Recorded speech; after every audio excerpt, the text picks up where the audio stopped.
18. novembrī Latvijas valstī 107 gadi. 107 izcili Latvijas cilvēki, 107 izcilas personības mums stāsta par to, kas viņiem ir Latvija. Latvija kā zeme, tauta un valsts. Man sarunas biedra, publicisti, rakstniece, sabiedriska darbiniece Kristīna Jučkoviča. Kas tev ir Latvija? Latvija man vispirms ir mīlestība. Jā, tā tas ir. Mīlestība uz visu to, kas šeit ir, uz zemi, uz cilvēkiem, uz valodu. Un par valodu es gribētu teikt īpaši. Valoda ir tik svarīga, valoda ir bijusi ar mums tik ilgi, un tā kaut kādā ziņā visus šos gadus, ne tikai 107, bet arī vairāk, ir atspoguļojusi to situāciju, kurā mēs esam bijuši. Valoda ir iespēja būt mūsu valsts pilsoņiem, mums pašiem, latviešiem, vairāk nekā jebkam citam. Valoda man ir iespēja rakstīt, iespēja runāt, iespēja dziedāt šajā valodā. Bet, lai es nebūtu tikai liriska un poētiska, valoda ir arī tāda lieta, kurai būtu jābūt drošai videi, visiem cilvēkiem Latvijā. Un par drošu vidi es runāju arī, piemēram, likumdošanas sakarā, piemēram, normatīvo aktu sakarā.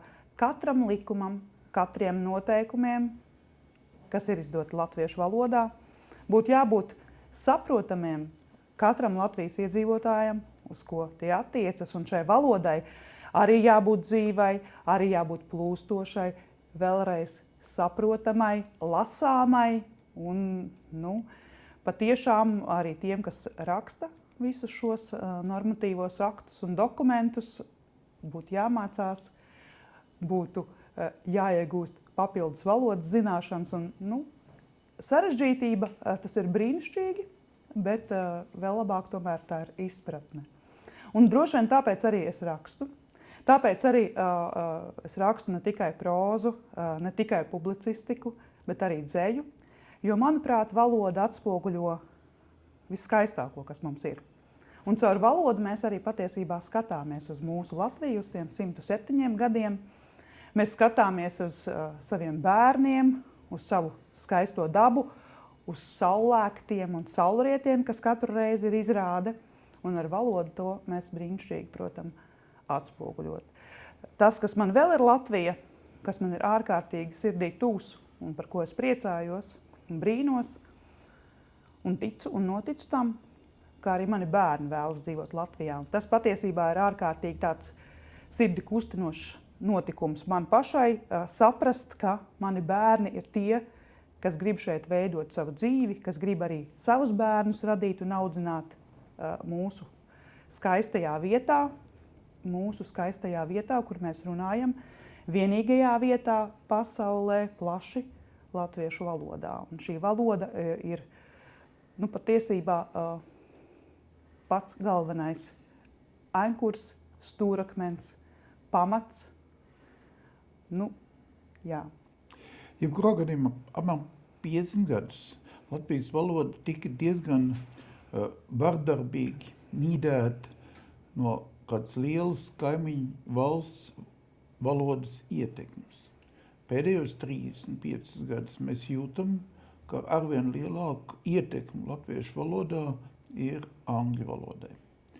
Cik lielā mērā valodas saglabāšana ir mūsu pašu, mūsu valsts un tautas uzdevums? Jā, patiešām valoda, kā jau es minēju, ir dzīva. Nevienmēr varbūt valoda ir pašmērķis. Valoda ir rīks. Protams, ir bijis krievu valodas ietekme, šobrīd ir ļoti daudz angļu valodas ietekme, bet es gribētu tomēr uzsvērt to valodas dzīvību un to dzīvīgumu. Kādā veidā mēs to varētu saglabāt? Protams, tā ir izglītības sistēma, caur izglītības sistēmu, bet, protams, vēl viena lieta, tā ir lasīšana.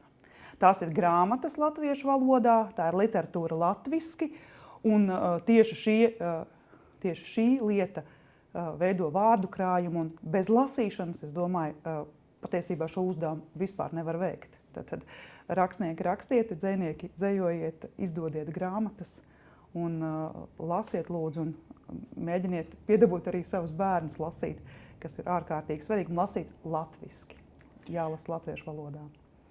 Izglītība un zinātne kā latviešu valodas pamatbalsti. Cik ilgi mums būs grāmatas, izglītības grāmatas un zinātnes žurnāli latviešu valodā, un cik tas ir būtiski no tavas skatu punkta?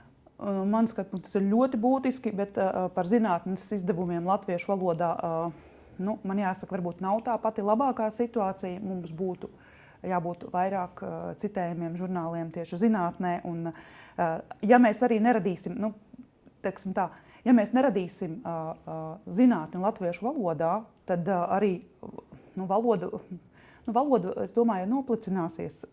Tāpēc